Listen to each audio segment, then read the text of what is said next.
The gunshot that killed Jacob Sterling on a dusty Tuesday morning in September 1882 shattered more than just his young wife's heart.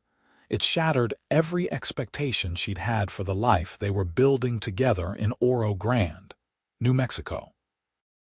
Josephine Sterling was 20 years old when she became a widow, and she wore black from that day forward like a second skin, mourning clothes that became as much a part of her as her own shadow in the harsh desert sun. The first year, people understood. They brought casseroles and condolences, patted her hand at church, and spoke in hushed tones about the tragic accident that had taken Jacob while he was breaking in a wild horse on the Henderson Ranch. The second year, their sympathy turned to concern. Well-meaning women from the congregation suggested perhaps it was time to think about the future, to consider that Jacob would want her to move on. The third year, concern curdled into gossip and outright mockery. Josephine heard the whispers at the mercantile, saw the rolled eyes when she passed by in her black dress, black bonnet, black gloves even in the sweltering New Mexico heat. She heard Prudence Miller tell Sarah Jenkins that it was unseemly for a woman to wallow so long, that Josephine was being dramatic and seeking attention. She watched as the younger girls giggled behind their hands, making exaggerated, mournful faces when they thought she could not see. She endured it all with her head held high and her heart locked away somewhere deep inside her chest where no one could reach it anymore. The mercantile in Oro Grande was a cramped building that smelled of coffee beans, tobacco, and saddle leather. Josephine went there every Thursday afternoon to purchase supplies, always arriving at the same time, always buying the same things. Routine had become her armor against a world that felt too loud and too bright without Jacob in it. On a Thursday in late October 1885, 3 years and 1 month after Jacob's death, Josephine stood at the counter waiting for Mr. Peterson to tally her purchases. Behind her, she heard the familiar voice of Prudence Miller, shrill and carrying. 3 years she's been wearing that black dress. 3 whole years. It's become ridiculous if you ask me. My grandmother wore mourning for 6 months when my grandfather passed, and everyone said that was quite sufficient. Perhaps she just likes the color, another woman said with a snicker, though I cannot imagine why. Makes her look positively ghastly. It's attention she wants, Prudence continued. Poor pitiful Josephine, look at me, still so devastated. Meanwhile, there are perfectly good men in this territory who might have considered courting her if she'd give them half a chance. But no, she has to make a spectacle of herself. Josephine's hands tightened on the edge of the counter. Mr. Peterson glanced at her with sympathy but said nothing. He never did. No one ever did. My Charles says she's probably got someone on the side and uses the mourning clothes to deflect suspicion. A third voice chimed in. No woman grieves that long unless she's hiding something. The words struck like physical blows. Josephine felt her chest constrict, her breath becoming shallow. She wanted to turn around and defend herself, but her voice felt trapped somewhere between her lungs and her throat. What would she even say? How could she explain that some mornings she still woke up reaching for Jacob's side of the bed? That she still heard his laugh in quiet moments? That the black dress was not about attention, but about the only truth she knew, that part of her had died that September morning, and no amount of colorful fabric would bring it back. That'll be $2.30, Mrs. Sterling, Mr. Peterson said quietly, his eyes kind even if his voice remained neutral. Josephine fumbled with her reticule, her hands shaking now. The women behind her had fallen silent, probably realizing she'd heard every word. She did not care. Let them see what their cruelty did. Let them watch her hands tremble as she counted out the coins. The door to the mercantile swung open with enough force to make the bell above it clang loudly. Josephine glanced up, as did everyone else in the store. The man who entered was tall, with broad shoulders that nearly filled the doorframe. He wore a dusty brown hat, chaps over worn denim pants, and a blue shirt that had seen better days. His face was tanned from long hours in the sun, with lines around his eyes that suggested he smiled often, though he was not smiling now. His expression was thunderous as he took in the scene: Josephine at the counter with her trembling hands, the cluster of women behind her with their guilty faces. "Afternoon," he said, his voice a deep rumble that seemed to fill every corner of the small store. He walked directly to the counter, standing beside Josephine. "Thomas Northwood, I'm looking to purchase some supplies." Mr. Peterson nodded. "Of course, Mr. Northwood. I'll be with you in just a moment." Thomas turned slightly, his gaze sweeping over the women behind them. His eyes were a striking blue-green, like the turquoise stones the Navajo traders sometimes brought through town. When he spoke, his voice carried clearly. "I could not help but overhear your conversation, ladies, and I have to say I've heard a lot of ignorant things in my 30 years on this earth, but that might take the prize." Prudence Miller's mouth fell open. "I beg your pardon. You should beg hers," Thomas said, nodding toward Josephine. "Grief has no timeline. Any person with a shred of decency would know that. The fact that this woman chooses to honor her late husband's memory is nobody's business but her own.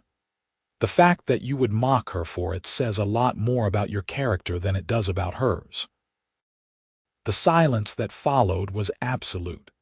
Josephine found herself staring at this stranger who had materialized like something out of a dream to defend her when no one else would. Her heart was pounding so hard she could hear it in her ears. "Well, I never," Prudence sputtered. "Who do you think you are to speak to us that way?" "I'm someone who was raised to respect other people's pain," Thomas said evenly. "Maybe you should try it sometime." He turned back to the counter, dismissing the women entirely. "Mr. Peterson, I'll take 20 pounds of flour, 10 pounds of sugar, coffee, bacon, and whatever dried beans you have available. And I'll pay for Mrs. Sterling's purchases as well." "That's not necessary," Josephine said quickly, finding her voice at last.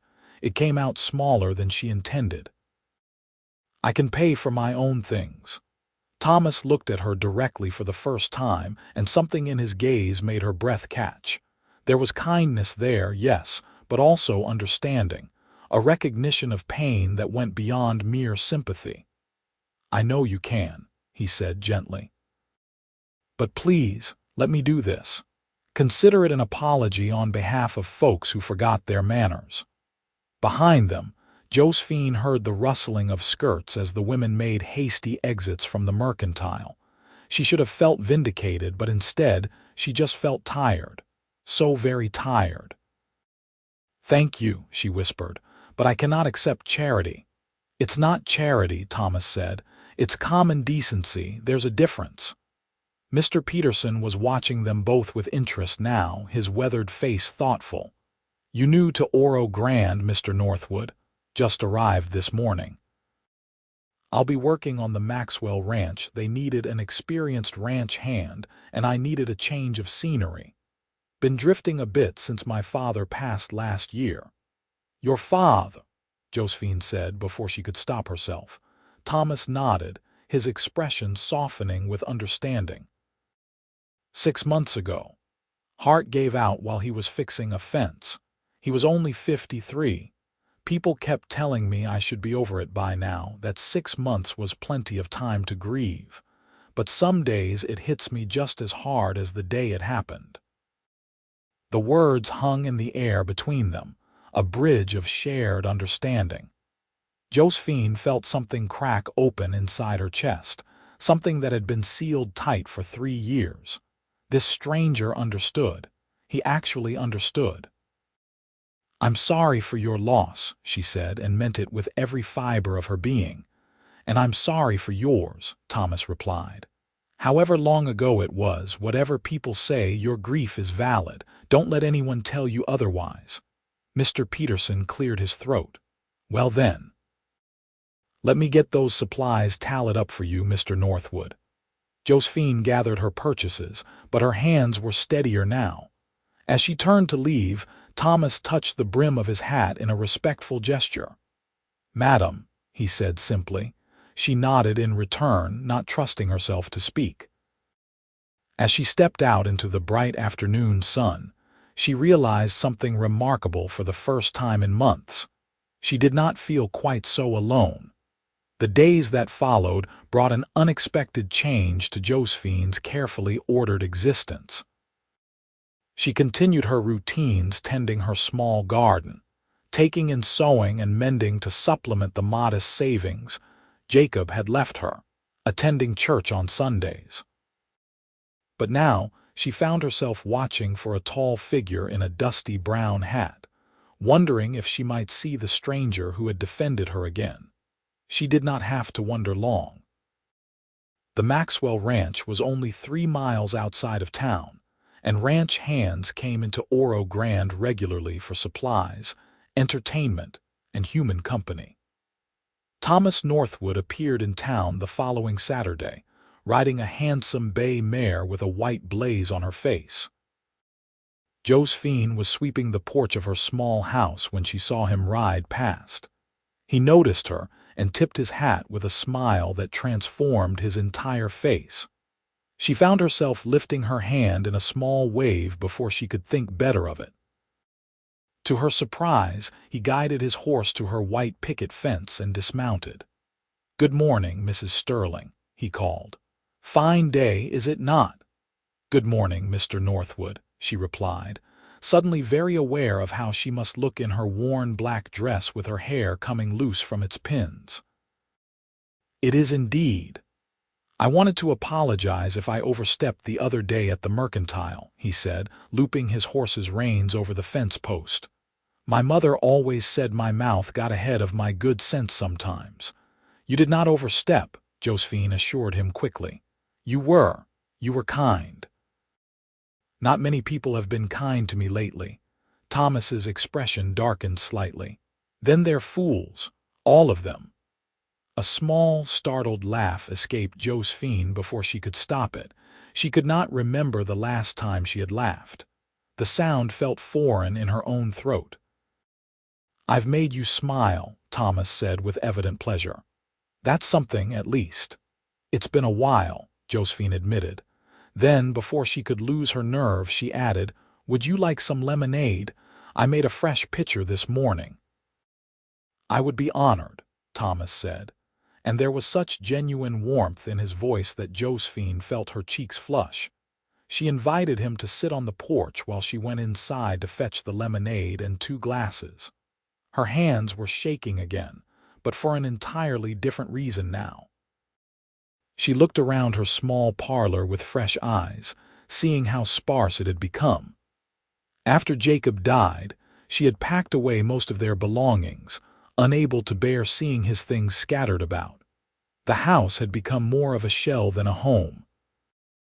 When she returned to the porch, Thomas was examining her garden with appreciation. "You've got a good hand with plants," he observed. "Those tomatoes look particularly healthy." "My mother taught me," Josephine said, handing him a glass. "She said a good garden could feed both the body and the soul. Wise woman." Thomas took a sip of the lemonade and made a sound of approval. "This is delicious. Thank you." They sat in companionable silence for a moment, the October sun warm but not oppressive, a light breeze carrying the scent of sage from the desert beyond town. "May I ask what brought you to New Mexico?" Josephine ventured. "You mentioned drifting." Thomas leaned back in the chair, his expression thoughtful. "After my father died, the ranch we'd worked together for 20 years did not feel like home anymore. Everything reminded me of him. The barn where we'd shared morning coffee before the day's work. The pasture where he'd taught me to rope cattle. Even the house itself seemed to echo with his absence. My brothers thought I was running away, and maybe they were right, but I could not breathe there anymore.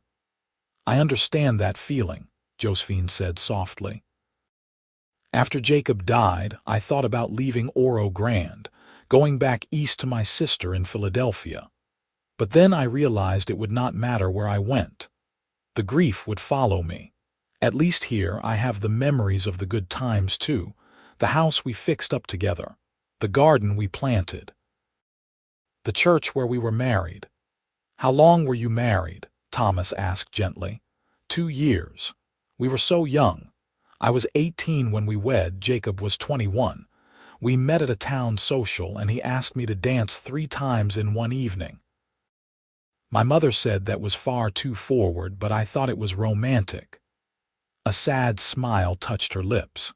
He proposed after courting me for 6 months. We were going to have children, build a real ranch of our own. We had so many plans. And then life took those plans away, Thomas said, understanding in every word. Yes. Josephine took a sip of her lemonade, grateful for something to do with her hands. The accident happened so fast. The horse spooked, Jacob was thrown, his head struck a rock. He was gone before the doctor even arrived. One moment we were planning what to have for dinner that evening, and the next. Her voice trailed off. You do not have to explain, Thomas said. Grief is grief, whether it came suddenly or slowly. Loss is loss. They talked for over an hour on that porch, the conversation flowing with surprising ease. Thomas told her about growing up in Texas, about learning to work cattle alongside his father and 3 older brothers, about his mother who had passed from pneumonia when he was 15, and how his father had never quite been the same afterward.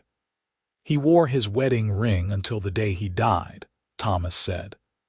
20 years after she passed. Some people thought it was excessive, but I thought it was beautiful. That's love, real love. It does not fade just because society decides it should. Josephine felt tears prick her eyes. That's exactly it. People keep telling me to move on, to take off the mourning clothes, to smile more, to be open to meeting someone new. But how can I explain that I'm not ready? That maybe I'll never be ready. Jacob was my best friend, my partner, my everything. I cannot just replace him. No one's asking you to replace him, Thomas said firmly.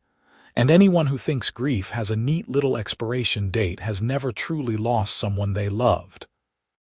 When Thomas finally took his leave, Josephine stood on her porch long after he'd ridden away, feeling something she had not felt in 3 long years, a flicker of connection to another human being.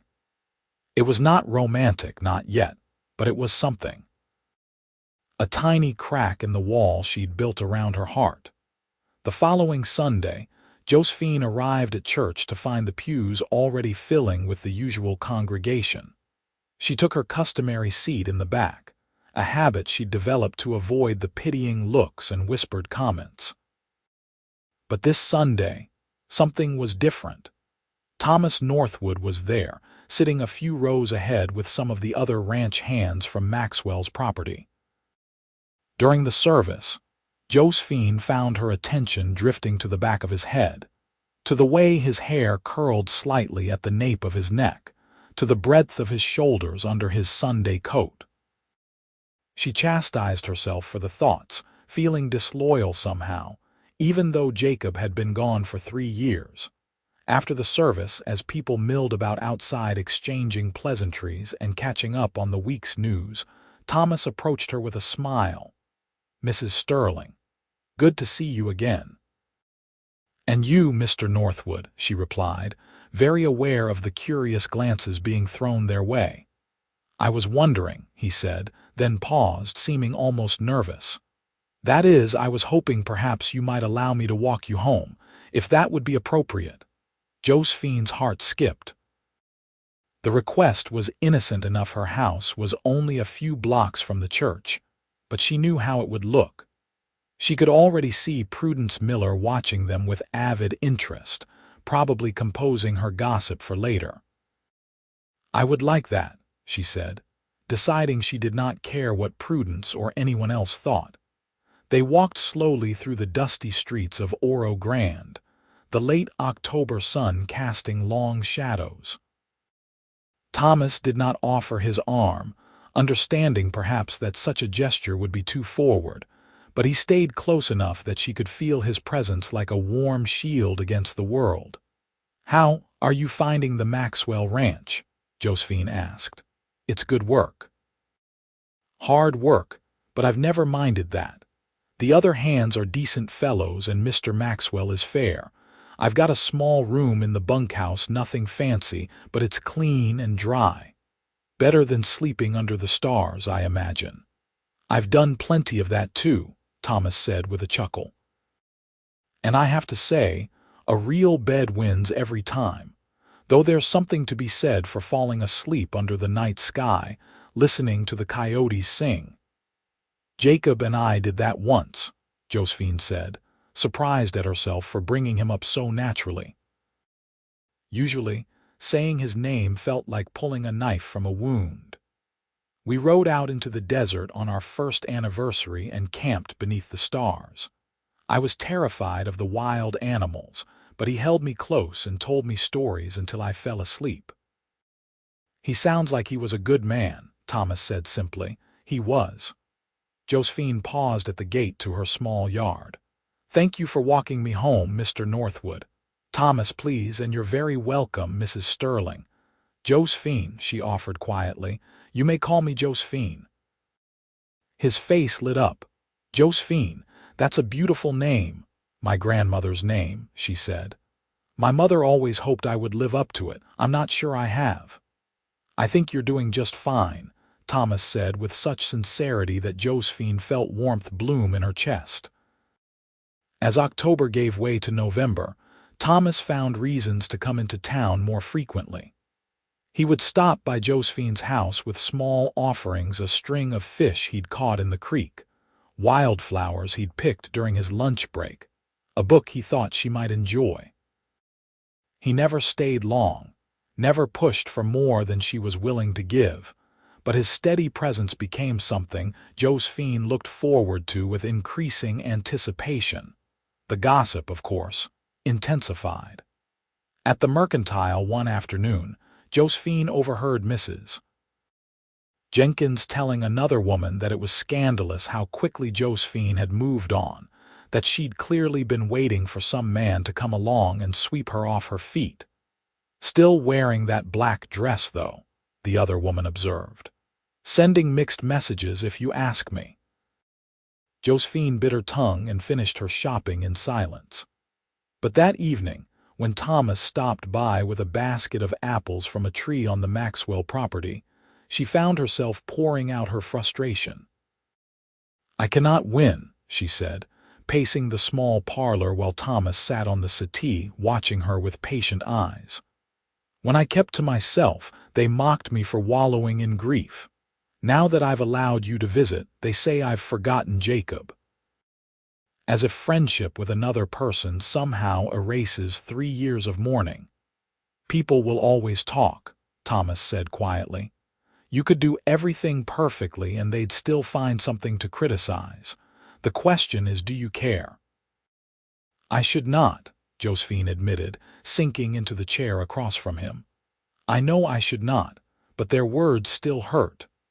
"Then perhaps it's time to decide what you want, rather than worrying about what they think you should want."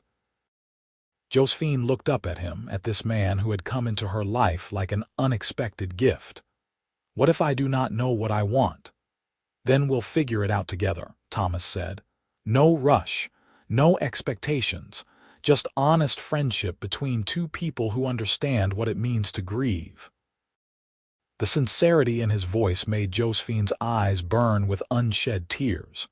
"You've been so kind to me. I do not understand why." Thomas leaned forward, his elbows on his knees, his expression earnest. "When I first came to town and heard those women mocking you, it made me furious. Not just because it was cruel, but because I'd heard the same things after my father died. People telling me to be strong, to move on, to remember that he lived a good life. As if any of that made the loss easier to bear." And I thought if I could offer you even a fraction of the understanding I wished someone had offered me, then maybe something good could come from all that pain." "You're a remarkable man, Thomas Northwood," Josephine whispered. "I'm just a cowboy who knows what it's like to hurt," he said with a self-deprecating smile. "But I appreciate the sentiment." That night after Thomas left, Josephine stood before her bedroom mirror and looked at herself for the first time in months. Really looked. The black dress hung on her frame. She'd lost weight over the years, grief stealing her appetite. Her face was pale, her eyes still shadowed with sorrow, but there was something different there now. A spark of something that might, in time, become hope. She thought about Jacob, about the life they'd planned together, about the love they'd shared. And for the first time, she let herself think about the possibility that maybe, just maybe, there could be love again. Not the same love. Nothing could ever replace what she and Jacob had shared. But something new, something different, something that honored the past while allowing for a future. The thought terrified and exhilarated her in equal measure. November brought cooler weather to New Mexico, the desert nights turning cold enough to require extra blankets. Josephine found herself thinking about Thomas constantly, the sound of his laugh, the warmth in his eyes, the gentle way he spoke to his horse. She tried to tell herself it was just friendship, just gratitude for his kindness, but her heart knew better. One Saturday afternoon, Thomas arrived at her gate with an unusual request. "I was wondering if you might like to go riding with me," he said. "There's a canyon about 5 miles east of here that's absolutely beautiful this time of year. The cottonwood trees turn the most incredible shade of gold." Josephine hesitated. Going riding with Thomas felt like a declaration of something, a step beyond their careful friendship into territory that frightened her. "I have not been on a horse since Jacob died," she admitted. "That horse that killed him, they had to put it down. I've been too afraid to ride since then." Thomas's expression softened with understanding. "I can promise you my horse, Sadie, is the gentlest creature you'll ever meet. She's carried children, invalids, and once, a very drunk ranch hand without so much as a misstep. And I'll be right beside you the entire time. But if you're not ready, I understand completely." Josephine looked at the hope in his face, at the patience and kindness there, and made a decision. "Give me 10 minutes to change into something more practical," she said. Thomas's smile could have lit up the entire territory. Josephine had kept her riding clothes packed away in a trunk for 3 years, unable to look at them without thinking of that terrible day. But now she pulled out the split skirt and riding boots, brushing away dust and memories with equal determination. She caught sight of herself in the mirror, still all in black, but with a determined set to her jaw that had been absent for too long. Sadie was indeed as gentle as Thomas had promised, a sweet-faced mare who nuzzled Josephine's hand looking for treats. Thomas helped her mount, his hand steadying but respectful, and then swung up onto a sturdy roan gelding. "We'll take it slow," he promised.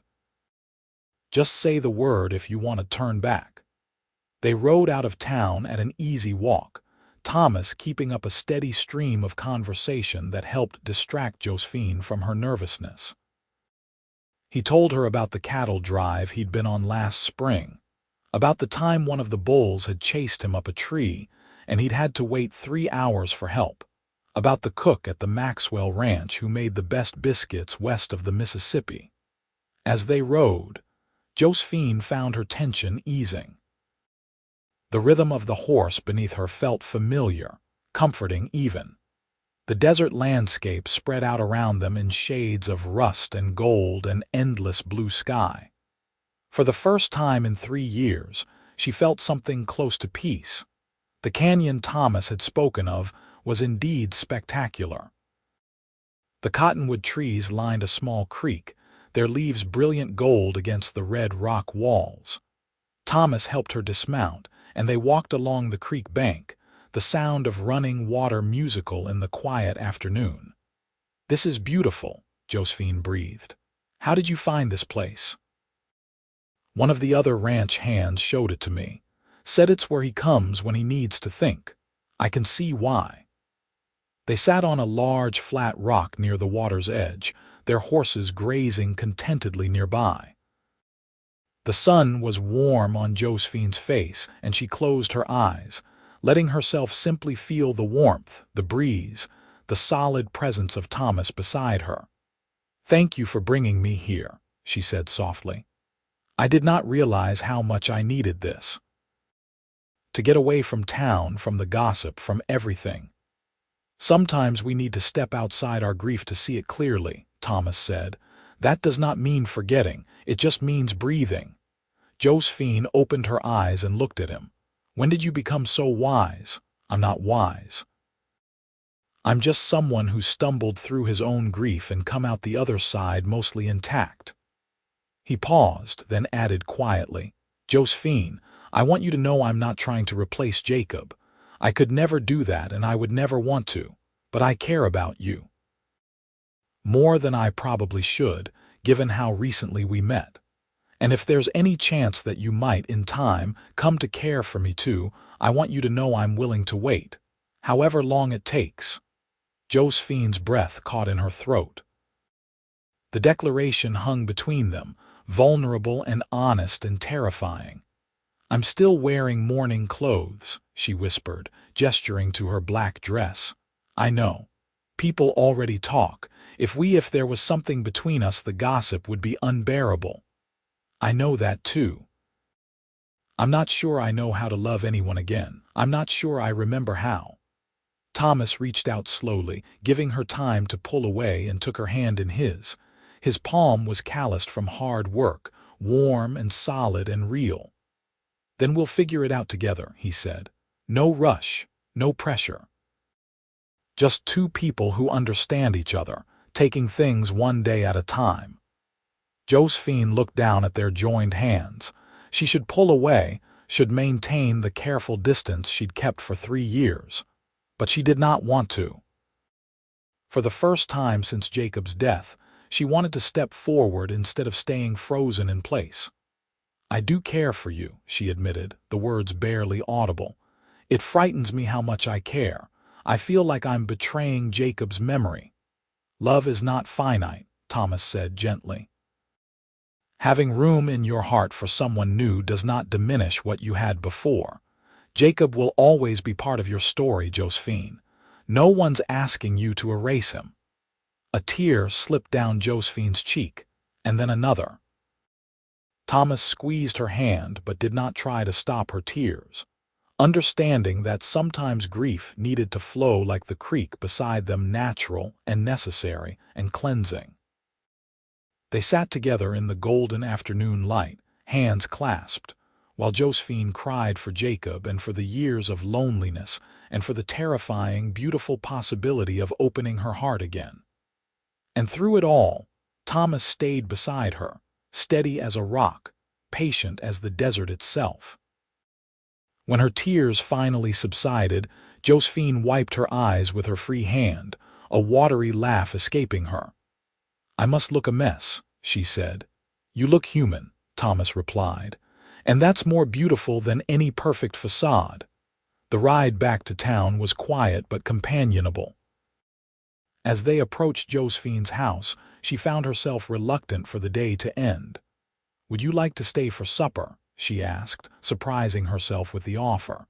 "It's nothing fancy, just stew and cornbread, but there's plenty." Thomas's face lit up. "I would love that, thank you." As Josephine prepared the meal, Thomas sat at her small kitchen table and told her stories about his family. About his eldest brother who had inherited their father's ranch in Texas. About his other brothers who had married and started families of their own. About how he'd always been the wanderer of the family, never quite able to settle in one place. "My father used to say I had restless feet and a curious heart," Thomas said with a fond smile. "He worried I'd never find a place to call home." "And have you?" Josephine asked, setting bowls of stew on the table. Found a home, I mean. Thomas met her eyes, and the intensity of his gaze made her pulse quicken. I think I might be starting to, he said quietly. They ate together as evening shadows lengthened across the floor. Josephine could not remember the last time she'd shared a meal with someone, the last time her small house had felt like a home instead of a mausoleum. Thomas praised her cooking enthusiastically, asked for seconds, and insisted on helping her wash the dishes afterward. When it was time for him to leave, he paused at the door. Josephine, about what I said earlier at the canyon, I meant every word, but I do not want you to feel pressured.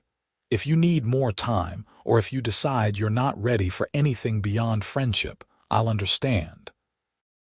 Your healing comes first. Josephine stepped closer to him, her heart pounding. What if I said I did not want to wait? What if I said that life is too short and uncertain to waste time being afraid? Hope flickered across Thomas's face. Then I would say you're absolutely right. But I need you to understand something, Josephine continued, her voice steady despite her racing heart. I will probably always wear black. It's become part of who I am. And I need to know that you can accept that you won't ask me to change before I'm ready. Josephine, you could wear purple polka dots for all I care, Thomas said with absolute sincerity. What you wear does not matter to me. What matters is the woman underneath, strong, resilient, honest, and kind. That's who I care about. Standing in her small entryway with the last light of day filtering through the windows, Josephine made a decision that would have been unthinkable just a month ago. She rose up on her toes and pressed a gentle kiss to Thomas's cheek. "Thank you," she whispered, "for everything." Thomas's hand came up to touch the spot where her lips had been, wonder written across his face. "Can I call on you again tomorrow?" he asked. "I would be disappointed if you did not," Josephine replied with a small smile. After he left, Josephine leaned against the closed door, her hand pressed to her own chest where her heart was beating a rapid, anxious, excited rhythm. She walked to the bedroom and looked at the daguerreotype of Jacob that sat on her dresser, young, smiling, forever 23 years old. "I will always love you," she told the image. "You were my first love, my best friend, my partner. Nothing will ever change that. But I think it might be time to let someone else in. Not to replace you, never to replace you, but to walk beside me through whatever time I have left in this world. I hope you would understand. I hope you would be happy for me." The photograph, of course, did not answer. But in the quiet of her room, Josephine felt something shift inside her chest, not the sharp pain of grief, but a gentle ache that felt almost like permission. True to his word, Thomas called on Josephine the next day, and the day after that, and the day after that.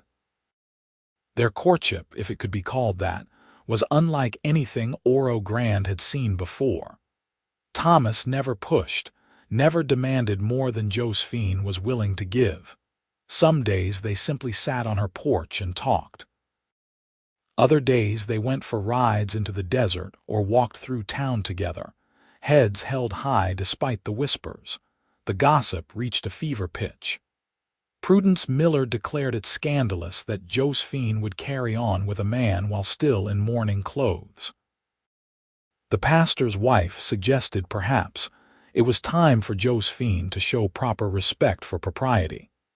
Even some of the men at the saloon placed bets on how long it would take Thomas to get Josephine out of her black dress. It was after church one Sunday in early December when things finally came to a head. Josephine was standing outside with Thomas when Prudence Miller approached, her face set in lines of righteous indignation. "Josephine Sterling, I feel it is my Christian duty to speak to you about your behavior," Prudence announced loudly enough for half the congregation to hear. "You have been seen keeping company with Mr. Northwood here while still dressed in mourning clothes." It is inappropriate and frankly confusing. If you wish to move on with your life, then move on, but you cannot have it both ways. Josephine felt Thomas tense beside her, but before he could speak, she found her voice. "You are absolutely right, Mrs. Miller," she said clearly. "I cannot have it both ways, so I choose to have it my way. I will wear what I choose to wear. I will keep company with whom I choose to keep company with. And I will grieve my late husband for as long as I see fit, whether that is 3 years or 30. My mourning clothes are not a costume I wear for your approval. They are an outward expression of an inward truth that I loved Jacob Sterling with all my heart, and losing him changed me forever. The fact that I have allowed myself to open my heart to friendship and possibly more does not diminish that love. It simply means I have learned that life is for the living, and I intend to live mine." The silence that followed was profound. Prudence's mouth opened and closed like a fish. Other members of the congregation were staring, some with shock, some with what looked like reluctant admiration. "Grief has no timeline," Josephine continued, her voice growing stronger. "Love has no timeline, and my life is mine to live as I see fit. I appreciate your concern, Mrs. Miller, but I do not require your approval or anyone else's. Good day." She took Thomas's arm, a deliberate public gesture, and walked away with her head held high. They made it to the end of the street before Thomas stopped and turned to her, his face full of such pride and admiration that Josephine felt her knees go weak. "That was magnificent," he said. "Absolutely magnificent. I've never been so proud of anyone in my entire life." Josephine felt herself trembling now that the adrenaline was fading. "I cannot believe I just did that. I cannot believe I said those things to Prudence Miller in front of half the town." "I can," Thomas said, taking both her hands in his. "Because you're strong and brave, and you have been holding your tongue for far too long. It was about time someone told those busybodies what you really think." "They will talk about this for months," Josephine said, but she found herself smiling despite everything. "Let them talk," Thomas said. "We will be too busy living our lives to care." That afternoon, they rode out to the canyon again, this time bringing a picnic lunch. As they sat beside the creek, Thomas told her about his dreams for the future, maybe buying a small piece of land someday, starting his own ranch, building a life that was his rather than working for someone else. "What about you?" he asked. "What do you dream about?" Josephine was quiet for a long moment, thinking. For 3 years, she had not let herself dream about anything beyond getting through each day.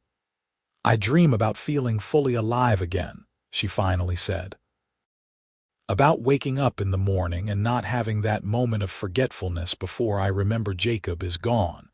About being able to laugh without feeling guilty. About maybe, someday, having a family. Children. A full house instead of an empty one." She paused, then added softly, "About loving someone and being loved in return." Thomas reached out and tucked a strand of hair behind her ear, the gesture so tender it made her breath catch. "All of those things are possible," he said. "All of them. And Josephine, I want you to know something. I'm falling in love with you. I have been since that first day in the mercantile when you stood there shaking but refusing to let those women break you. I know it might be too soon to say so. I know you might not be ready to hear it. But I believe in honesty, and I want you to know where my heart stands." Tears welled in Josephine's eyes, but they were not tears of sorrow this time. "I'm falling in love with you too," she whispered. "It terrifies me, but I am." Thomas leaned forward slowly, giving her every opportunity to pull away. When his lips met hers, it was gentle, questioning, sweet. Josephine felt something inside her chest crack open wide, not the breaking of grief, but the breaking open of new possibility. She kissed him back, her hands coming up to rest on his shoulders and let herself feel everything she'd been holding back. When they finally pulled apart, both of them were breathless. "I'm still going to wear black," Josephine said, half laughing, half crying. "I know," Thomas said, kissing her forehead. "And I'll be right beside you, proud as anything to be with the strongest woman in the territory." December brought the first snow to the mountains surrounding Oro Grande, though the town itself remained dry and cool. Josephine and Thomas's courtship continued to scandalize and fascinate the town in equal measure. Some people remained critical, clucking their tongues about propriety and rushing into things. But others, the ones who had known real loss, real grief, began to see things differently. One afternoon, an elderly widow named Mrs. Abernathy stopped Josephine on the street. "My dear," she said, taking Josephine's hand in both of hers, "I wanted to tell you how much I admire what you said to Prudence Miller. When my Henry died, I wore mourning for 5 years. People thought I was mad. But I loved that man with everything I had, and the mourning clothes were my way of honoring that love. Eventually, I took them off, but it was on my timeline, not anyone else's. You stand your ground, girl. Life is too short to live it according to other people's rules." Similar conversations began happening more frequently. Women who had lost husbands, mothers who had lost children, men who had lost brothers or fathers, they approached Josephine quietly, privately, to tell her they understood. That her public stand had given them permission to grieve in their own ways, on their own timelines. Thomas watched these interactions with quiet satisfaction. "You are changing this town," he told Josephine one evening as they sat by her fireplace, the December chill kept at bay by the crackling flames. "Making it a little more compassionate, a little more understanding." "I am just living my life," Josephine said, but she was pleased nonetheless. "Sometimes that's the most radical thing we can do," Thomas replied. As Christmas approached, Thomas surprised Josephine by asking if she would accompany him to the town's Christmas social. It would be the first social event Josephine had attended since Jacob's death. The idea of walking into a room full of people, of dancing and celebrating, felt simultaneously terrifying and thrilling. "I do not know if I remember how to dance," she admitted. "Then we will stumble through it together," Thomas said with that easy smile that always made her heart flip. "Besides, I'm told I have 2 left feet, so you would be doing me a favor by lowering expectations." The night of the Christmas social, Josephine stood before her wardrobe and looked at the black dress she'd planned to wear. Then, on impulse, she reached for a dress she had not touched in 3 years, a deep burgundy gown that Jacob had always said brought out the color in her cheeks. It was not bright or cheerful, but it was not pure mourning black either. It felt like a compromise, a small step forward. When Thomas arrived to escort her to the social, his eyes widened with appreciation. "You look beautiful," he said simply. "It is not black," Josephine said, suddenly uncertain. "Is it too soon? Am I betraying—" "Stop," Thomas said gently, taking her hands. "You are not betraying anyone. You are taking a step, just a small step. And only because you want to, not because anyone told you to. That's what matters." The social was held in the town hall, which had been decorated with pine boughs and candles. Music from a fiddle and guitar filled the air, and people milled about talking and laughing. When Josephine entered on Thomas's arm, conversation dipped noticeably. She felt dozens of eyes on her, assessing, judging. Then Mrs. Abernathy appeared at her elbow. "Josephine, dear, you look lovely. And Mr. Northwood, how handsome you are. Come, let me introduce you to some people who actually have sense in their heads." The evening that followed was better than Josephine had dared to hope. She and Thomas danced badly, as he'd warned, which made them both laugh until tears ran down Josephine's cheeks. They ate cookies and drank cider and talked with people who seemed genuinely happy to see Josephine engaging with life again. There were still disapproving looks, of course. Prudence Miller and her circle kept their distance, whispering behind their fans. But Josephine found she truly did not care.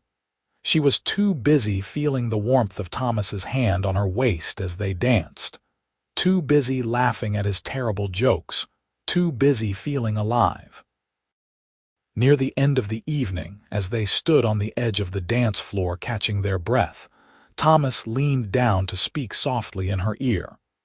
"Josephine Sterling, you are the most remarkable woman I have ever met. And I want to spend the rest of my life proving to you that your heart is safe with me. I know it's soon. I know we have only known each other for 2 months, but when something is right, you just know. So I'm asking, would you consider becoming my wife?" Josephine's breath caught. Around them, the music and laughter continued, but it all seemed distant, muffled.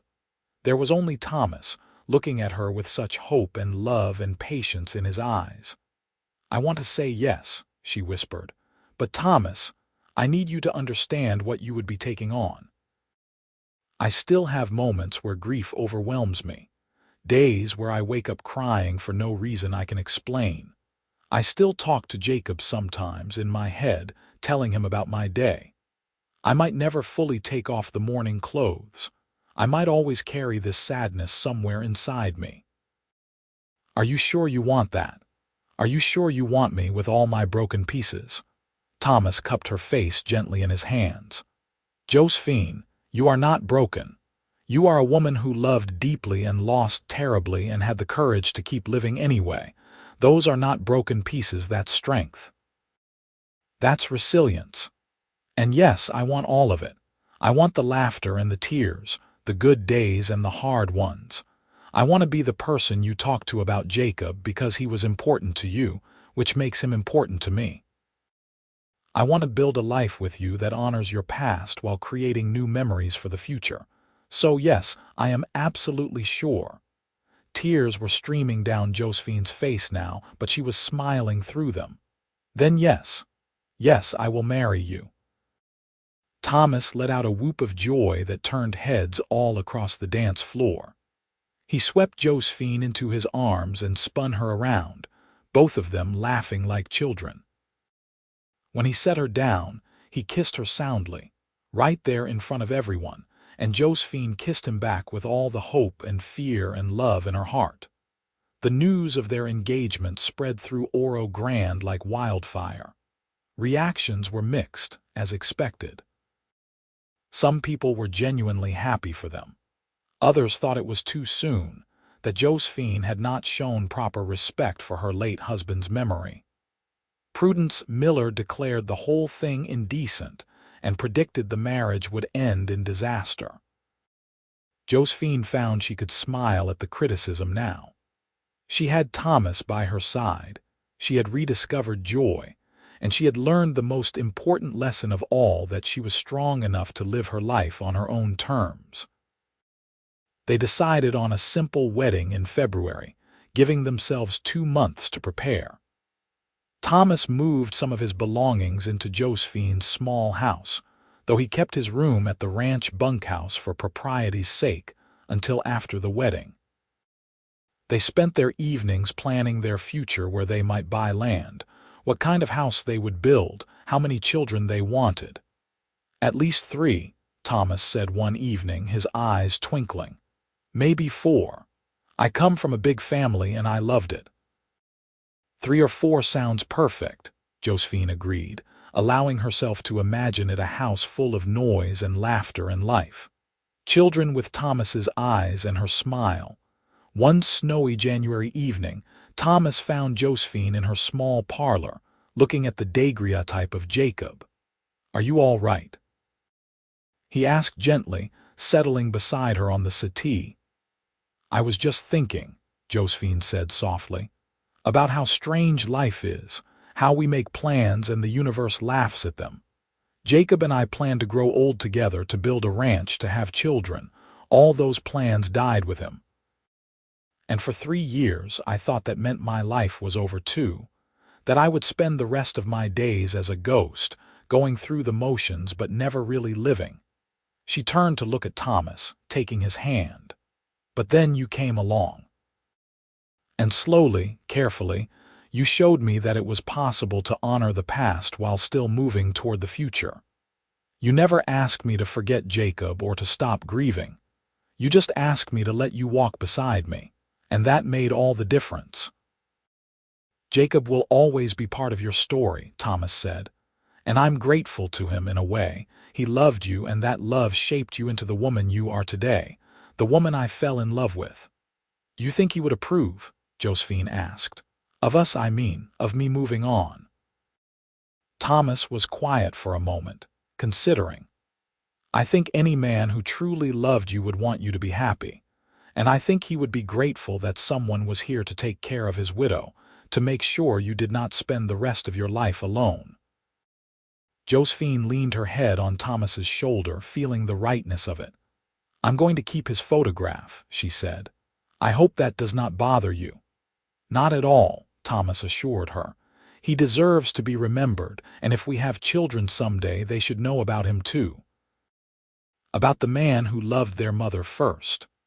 The wedding took place on a cold but clear February morning. Josephine had spent hours agonizing over what to wear.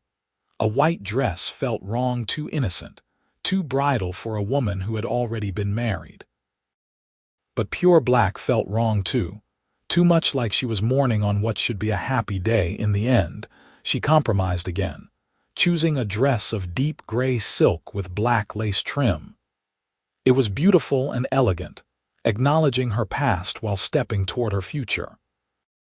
She left her hair down, the way Thomas loved it, with small white flowers tucked behind her ear. The ceremony was held in the same church where she had married Jacob 6 years earlier. Josephine felt a pang as she walked down the aisle, remembering another February day when she had been 18 and full of naive hope. But Thomas was waiting for her at the altar, his face full of such love and admiration that the pang eased. Pastor Williams performed the ceremony, his voice warm as he spoke about love and commitment, and the courage it takes to open your heart after loss. When it came time for the vows, Thomas took Josephine's hands and spoke from his heart. Josephine, I promise to honor your past even as I build our future. I promise to be patient on the hard days and to celebrate the good ones. I promise to love you with everything I have, for as long as I live. And I promise that your grief will never be a burden to me, but rather a testament to your capacity for love. Josephine's voice shook as she made her own vows. Thomas, you came into my life when I had given up on happiness. You showed me that it is possible to carry loss and still find joy, to honor the dead while celebrating the living. I promise to build a life with you full of laughter and love and honest emotion. I promise to trust you with my broken places. And I promise to love you with all that I am, now and always. When Pastor Williams pronounced them husband and wife, Thomas kissed her with gentle passion, and Josephine felt the final walls around her heart crumble away. The reception was held at the town hall, with food and music and dancing. Even Prudence Miller attended, though she kept her distance and her lips pursed in disapproval. But Mrs. Abernathy toasted the couple enthusiastically, and several other townspeople followed suit. Late in the evening, as Josephine danced with her new husband, she caught sight of a young woman standing alone in the corner. The woman wore a black dress and had the hollow-eyed look of recent grief. Josephine recognized her Margaret Sullivan, whose husband had died in a mining accident just 3 months earlier. Excusing herself from Thomas, Josephine made her way across the room. Mrs. Sullivan, she said gently, thank you for coming. Margaret looked up, startled. I hope you do not mind. I know I'm not exactly festive right now. But I heard about your story, about how you wore mourning for 3 years and did not let anyone tell you how to grieve. And I thought if you could do it, if you could survive and eventually find happiness again, maybe I could too." Josephine took the younger woman's hands in hers. "You will survive," she said firmly. "It will not be easy and it will not be quick. Some days you will want to give up entirely, but you will survive. And someday, when you are ready, not when other people tell you to be ready, but when your heart is truly ready, you will find that life can be good again. Different than before, but still good." "How long did it take?" Margaret asked desperately. "How long until it stopped hurting so much?" "It still hurts," Josephine admitted. "Just differently now, the sharp edges have worn smooth, but I will always carry Jacob in my heart. The difference is, I've learned that carrying him does not mean I cannot move forward. My heart is big enough for both the past and the future." Margaret's eyes filled with tears. "Thank you. Thank you for showing us that grief has no timeline." Those words, Thomas's words, now echoed back to her, made Josephine smile.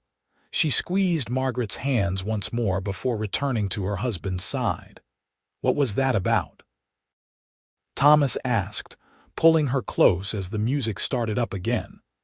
"Just passing along some wisdom a very smart cowboy once shared with me," Josephine said, smiling up at him. They danced late into the night, celebrating not just their marriage but everything that had brought them to this moment: the loss, the grief, the courage to hope again, the decision to open their hearts despite the risk of pain. Thomas and Josephine settled into married life with surprising ease. They rented a small house on the edge of Oro Grande while saving money to buy their own land. Thomas continued working at the Maxwell Ranch, often coming home dusty and exhausted, but always with a smile for his wife. Josephine continued her sewing work and started a larger garden, selling vegetables at the market to supplement their income. The first few months brought adjustments, as all marriages do.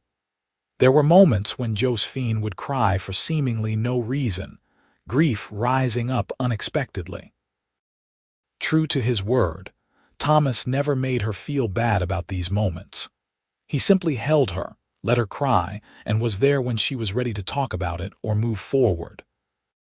There were also moments of pure joy: mornings waking up beside each other, evenings cooking dinner together, quiet nights reading by lamplight. Josephine found herself laughing more than she had in years, rediscovering parts of herself she thought were lost forever. In May, 4 months after their wedding, Josephine discovered she was pregnant. She told Thomas one evening after dinner, nervous about his reaction. They had talked about children, of course, but somehow the reality felt overwhelming. Thomas's face lit up like the sun. He swept her into his arms, spinning her around the kitchen while whooping with joy. "We are going to have a baby," he kept repeating, as if he could not quite believe it. "We are going to be parents." "Are you happy?" Josephine asked, laughing and crying at the same time. "Happy, Josephine, I'm over the moon. I'm walking on clouds. I cannot even find the words for how happy I am." As her pregnancy progressed, Josephine felt herself transforming. Her body changed, growing round with new life. But more than that, her heart continued to heal. She still thought of Jacob often, still wore her gray and black dresses most days. But now there was room in her heart for joy alongside the sorrow, for hope alongside the grief. Thomas was attentive and caring throughout her pregnancy, rubbing her swollen feet, bringing her water when she was too tired to get it herself, talking to her belly and promising the baby all the adventures they would have together. In January 1887, nearly 5 years after Jacob's death, Josephine gave birth to a healthy baby boy. They named him Thomas Joseph Northwood Thomas after his father, Joseph, as a nod to both Josephine and Jacob. Holding her son for the first time, Josephine felt overwhelmed with emotion. Love, certainly, but also a profound sense of having come full circle. 5 years ago, she had been certain her life was over, that she would never feel whole again. Now here she was, holding new life, building a new family, creating new memories while still honoring the old ones. Thomas sat beside her hospital bed, his arm around her shoulders, looking at their son with wonder. "He's perfect," he breathed. "Absolutely perfect." "He is," Josephine agreed. Then softly she added, "I wish Jacob could see him. I wish he could know that I made it through, that I found happiness again." "I think he knows," Thomas said gently, "and I think he's happy for you, for us." They brought baby Joseph home to a house that Thomas had been secretly preparing for weeks.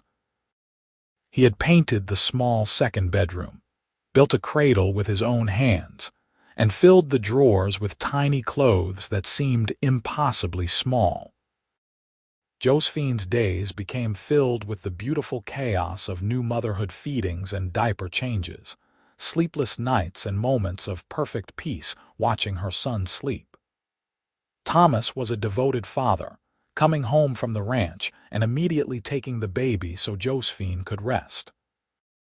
The townspeople who had once mocked Josephine's prolonged mourning now watched with approval as she navigated motherhood. Mrs. Abernathy brought over meals and offered advice. Even Prudence Miller softened slightly, bringing a baby blanket she had knitted herself. "You seem happy," Prudence said stiffly when she visited. "I suppose I may have been too harsh in my judgments." It was as close to an apology as Josephine was likely to get, and she accepted it graciously. As the months passed, and Joseph grew from a newborn into an alert, smiling baby, Josephine felt the last pieces of her broken heart mend themselves. She would never forget Jacob, would never stop loving him, but she had learned to carry that love alongside her love for Thomas and Joseph. Her heart had not replaced one love with another, it had simply expanded to hold them all. One evening in late summer, when Joseph was about 8 months old, Josephine and Thomas sat on their porch watching the sunset paint the New Mexico sky in shades of orange and pink. Joseph was asleep in Thomas's arms, his little fist curled against his father's chest. "I've been thinking," Thomas said quietly, "about buying that land we looked at last month, the 20 acres with the creek running through it.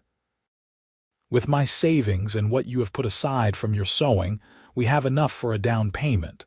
We could start building our own ranch, creating something that's ours." "I think that sounds wonderful," Josephine said, leaning her head on his shoulder. "A fresh start. A place to raise Joseph and any other children we might have." "Any other children?" Thomas raised an eyebrow with a teasing smile. "Are you telling me something, Mrs. Northwood?" "Not yet," Josephine said, laughing, "but someday I'd like Joseph to have siblings." They sat in comfortable silence for a while, watching the sky darken and the first stars emerge. Josephine thought about everything that had brought her to this moment: the love, the loss, the grief, the courage to hope again.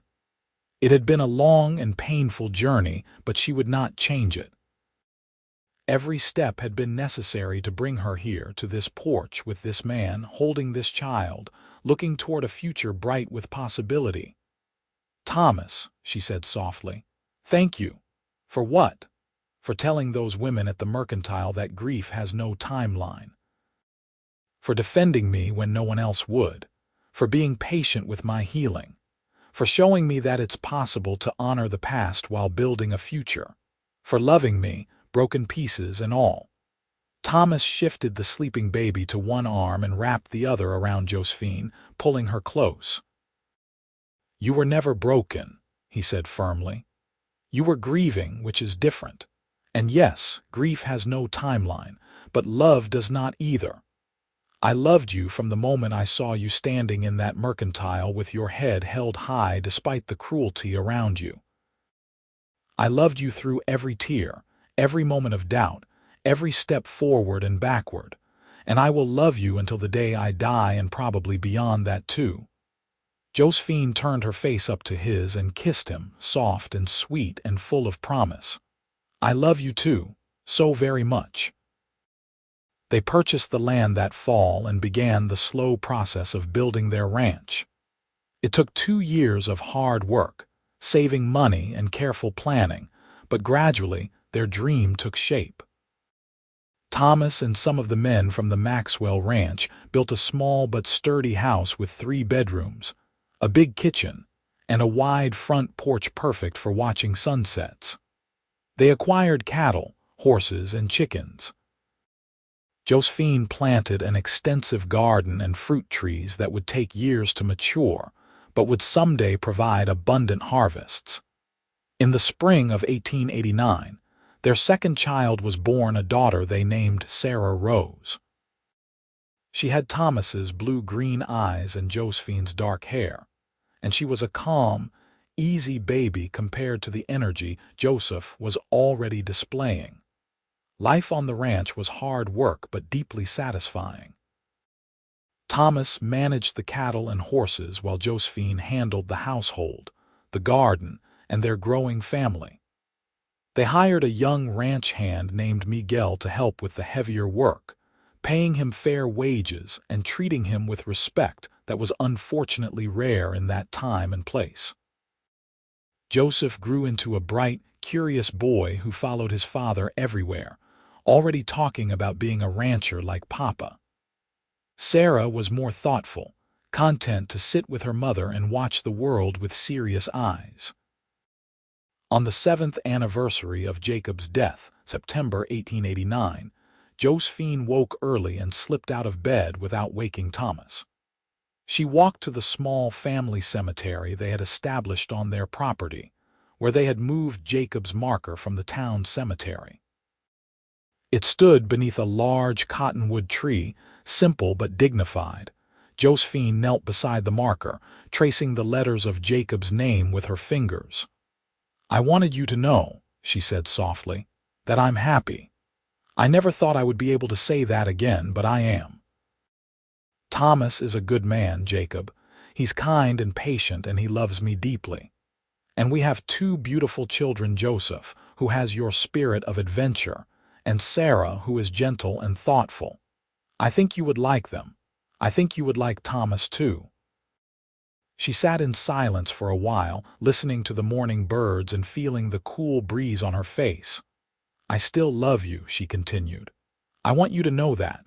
My love for you did not disappear when I fell in love with Thomas. It just changed, softened, became something I could carry without it weighing me down.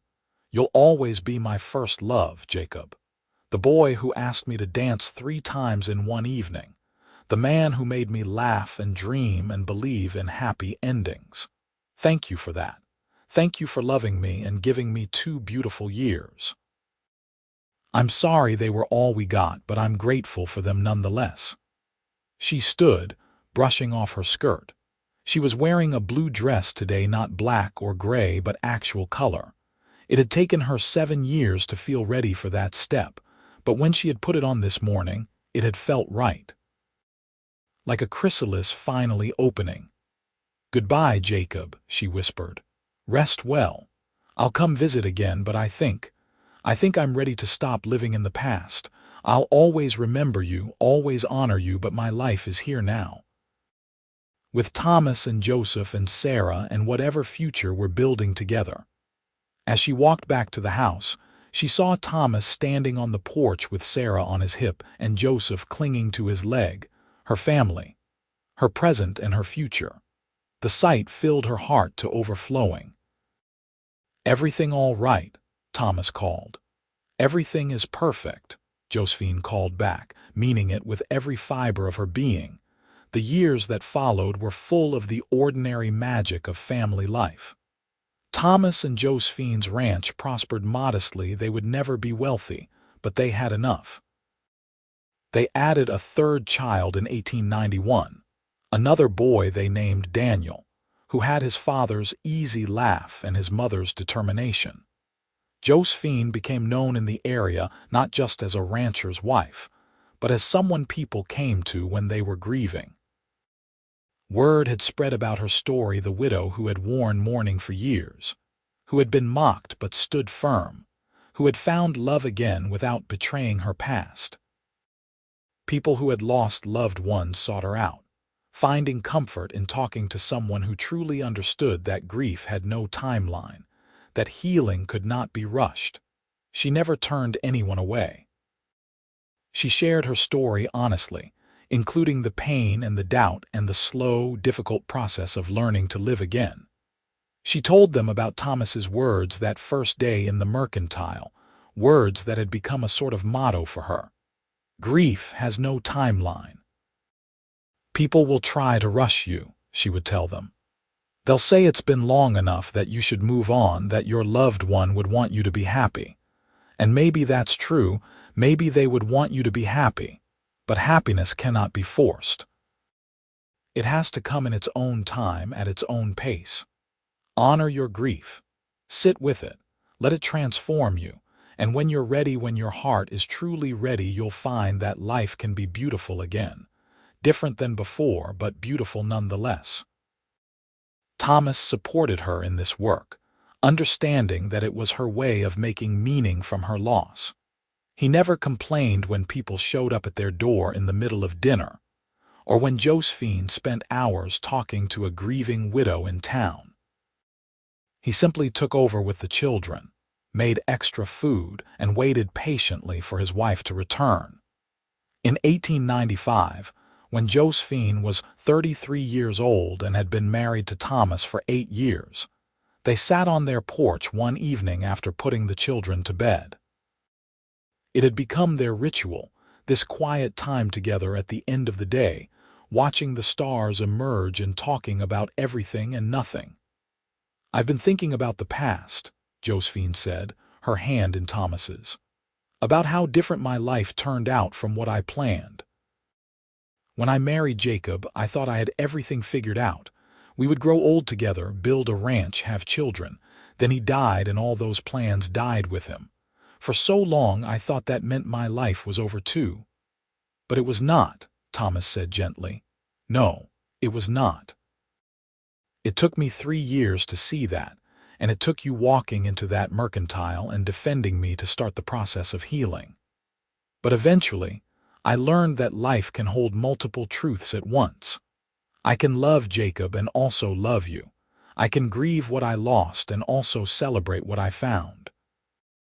I can honor my past while building my future." She turned to look at Thomas, this man who had shown her such patience and understanding. "You gave me the greatest gift anyone could give. You let me grieve on my own timeline. You never rushed me, never made me feel like my grief was inconvenient or excessive. You just waited and loved me through it all." "It was never a hardship," Thomas said, bringing her hand to his lips. "Loving you has been the easiest and best thing I've ever done. Even when I was wearing mourning black and crying at random moments and talking to Jacob's photograph. Even then. Especially then. Because those things made you who you are, a woman of deep feeling, fierce loyalty, and incredible strength. I would not change a single thing about you or our journey together." Josephine leaned her head on his shoulder, feeling contentment settle over her like a warm blanket. Inside the house, she could hear one of the children stirring, probably Daniel wanting water. In a moment, she would go tend to him. But for now, she sat with her husband under the vast New Mexico sky, grateful for the long, difficult road that had brought her here. She thought of Jacob, as she still did most days, but the thought brought warmth now instead of pain. She hoped, wherever he was, that he could see she had kept her promise to live fully, to love deeply, to honor his memory while building a new life. And she thought of that day in the mercantile, 8 years ago, when a stranger had stepped forward and defended her with words that had changed everything. Grief has no timeline. Those words had given her permission to heal at her own pace, to honor her pain without shame, to eventually open her heart to love again. And in doing so, they had given her back her life. "Thank you," she whispered into the darkness, to Jacob, to Thomas, to fate itself. Thomas squeezed her hand. "For what?" "For everything," Josephine said simply. "For absolutely everything." They sat together as the stars wheeled overhead, two people who had found each other in the aftermath of loss and built something beautiful from the broken pieces. Their ranch spread out around them, solid and real, a testament to hard work and determination. Inside the house, their children slept peacefully, unaware of the pain that had preceded their existence, but benefiting from the love that had grown from it. Josephine Sterling Northwood had learned the hardest lesson of all, that grief and joy could coexist, that honoring the past did not mean sacrificing the future, that the human heart was vast enough to hold both loss and love. She had survived the worst thing she could imagine and come out the other side stronger, wiser, and more compassionate. And she had done it all on her own timeline, in her own way, with a patient cowboy by her side who understood that healing could not be rushed, and that love, like grief, followed no calendar but its own. As the night deepened and the desert air cooled, Thomas and Josephine finally rose to go inside. Tomorrow would bring the usual challenges and joys: cattle to tend, children to feed, work to be done. But they would face it together, as they had faced everything since that October day in 1885, when a stranger walked into a mercantile and changed a grieving widow's life forever. In the bedroom, Josephine paused to look at the small shelf where she kept her precious things. Jacob's photograph was there, alongside pictures of her children, a pressed flower from her wedding to Thomas, and a rock Joseph had given her because it was pretty like Mama. All the pieces of her life, past and present, existing in harmony. She touched Jacob's photograph lightly, a benediction and a goodbye. Then she climbed into bed beside Thomas, who wrapped his arms around her and pulled her close. "I love you," she murmured, already half asleep. "I love you too," Thomas replied, pressing a kiss to her hair. "Always and forever." And in that moment, with her husband's heartbeat steady beneath her ear and her children sleeping down the hall and her heart finally fully healed, Josephine knew that she had found what she had been searching for all along: not an escape from grief, but a way to carry it with grace. Not a replacement for lost love, but room in her heart for new love to bloom. Not an ending, but a beginning. Her story, which had started with such tragedy, had become one of resilience, hope, and the enduring power of the human spirit to heal and love again. And it had all been possible because one cowboy had understood a simple truth that changed everything: grief has no timeline. Neither, she had learned, does love. And with that knowledge warming her heart, Josephine Sterling Northwood drifted off to sleep, surrounded by love, at peace with her past, and eagerly anticipating whatever the future might bring.